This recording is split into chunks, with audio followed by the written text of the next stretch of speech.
প্রথম কাতারে সালাত আদায়কারীর জন্য রাসূল সাল্লাল্লাহু আলাইহি ওয়াসাল্লাম কতবার ক্ষমা প্রার্থনা করেছেন? এ একবার, বি দুইবার, সি তিনবার, ডি চারবার। আমি লাইফলাইন চাচ্ছি। লাইফলাইন চাচ্ছেন? আপনার সামনে একটি মাত্র লাইফলাইন আছে, তাকদীর। এই লাইফলাইনটি আমরা চাইবো ইনশাআল্লাহ তাআলা। যদি এই লাইফলাইন আপনার কাছে না থাকতো তাহলে কোন প্রশ্নের উত্তরটিকে আপনি পছন্দ করতেন? আমি তাহলে অপশন হিসেবে বাছাই করতাম অপশন বি, দুইবার। দুইবার। এর উত্তর ছিল সি, তিনবার। রাসূল সাল্লাল্লাহু আলাইহি ওয়াসাল্লাম সাধারণত কারো জন্য যদি মাগফিরাত বা দোয়া করেন তাহলে সাধারণত তিনবার শব্দটি আসছে হাদিসের নানা জায়গায়।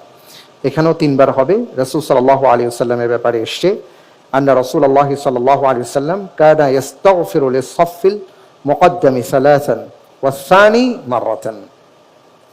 দ্বিতীয় কাতারে যিনি আসবেন তার জন্য একবার।